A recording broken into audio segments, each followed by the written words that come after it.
মাধ্যমিক প্রস্তুতি 2025 writing biography নিয়ে আমরা আলোচনা করব। এর আগে আমরা আলোচনা করেছি স্টোরি রাইটিং, ফ্লো চার্ট, যেমন 2025 সালের মাধ্যমিক পরীক্ষার জন্য ইম্পর্টেন্ট।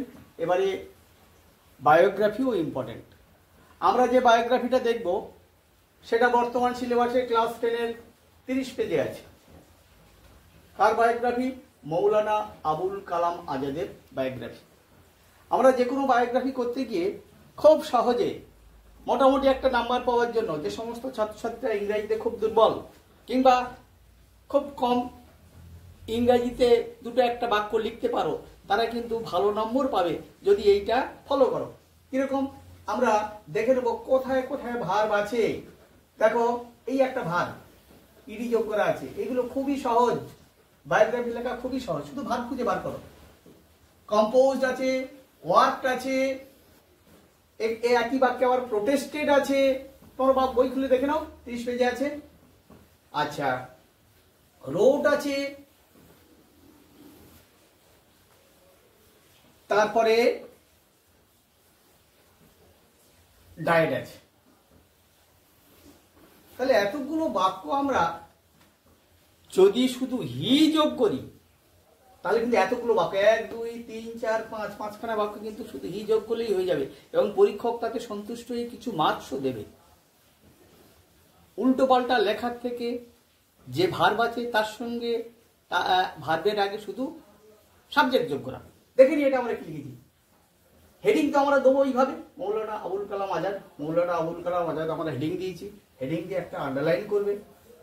প্রথম বাক্যটা কি লিখবো? Maulana Abul Kalam Azad was born.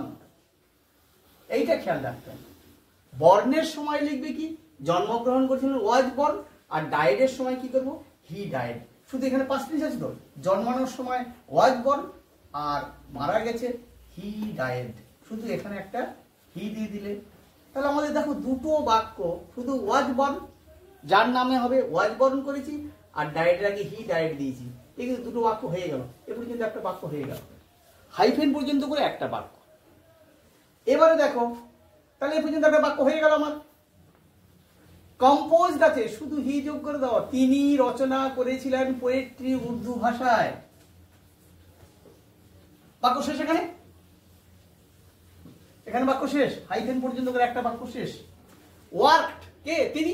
তিনি কাজ করেছিলেন, হি ওয়ার্কড অ্যাজ এ জার্নালিস্ট। সাংবাদিকতা কাজ করেছিলেন তিনি। আর যেহেতু এ বাক্যে আর একটা ভার্ব আছে, যার জন্য এইখানে ফুল স্টপ করে দিয়ে হি প্রোটেস্টেড করে দেবো। হি প্রোটেস্টেড এগেইনস্ট ব্রিটিশ রাজ। এবার দেখো, এইখানে ভার্ব নেই, আমাদের একটা ভার্ব আনতে হবে। এখানে কি করেছি দেখো, এই যে এনথুইস্টিক সাপোর্টার, উৎসাহী সাপোর্টার ছিলেন তিনি, সমর্থক ছিলেন তার গান্ধীজির আইডিয়াজের। তাহলে শুধু লিখবো হি ওয়াজ, শুধু যোগ করেছি হি ওয়াজ এ এনথুইস্টিক, হি ওয়াজ অ্যান করো, হি ওয়াজ অ্যান এনথুইস্টিক, কারণ ই আছে, an enthusiastic supporter of Gandhi's ideas. হলো, তাহলে হি ওয়াজ লিখেছি। রোট মেনি বুকস, এখানে হি যোগ করে দেবো শুধু। তিনি অনেক বই লিখেছিলেন, এখানে এটা তুলে দাও। এই বইগুলোর নাম কি? না, এইগুলো বইগুলোর নাম। এখানে আবার দেখো ভার্ব নেই, আমরা কি করেছি না, হি ওয়াজ দ্য ফার্স্ট। তাকে শুধু এখানে কি যোগ করেছি না, হি ওয়াজ। হাইফেন দ্বারা একটা বাক্য, এখন বাক্য শেষ হয়ে গেছিল। তাহলে he was the first education minister of independent India. স্বাধীন ভারতে তিনি প্রথম শিক্ষামন্ত্রী ছিলেন। আবার দেখো, এখানে ভার্ব নেই, তাহলে কি করবো? His birthday is celebrated. সেটা লিখেছি his birthday is celebrated as national education day. এবার এখানে হি তো দিয়ে দিয়েছি, হি ডায়েড অন এত। আর শুধু একটা বাক্য যদি যোগ করো, এটা সমস্ত ক্ষেত্রেই করা যায়। We are proud of him, আমরা তার সম্পর্কে গর্বিত। এটা একটা এক্সট্রা বাক্য আমরা লিখলাম, এটা সমস্ত জায়গায় হয়।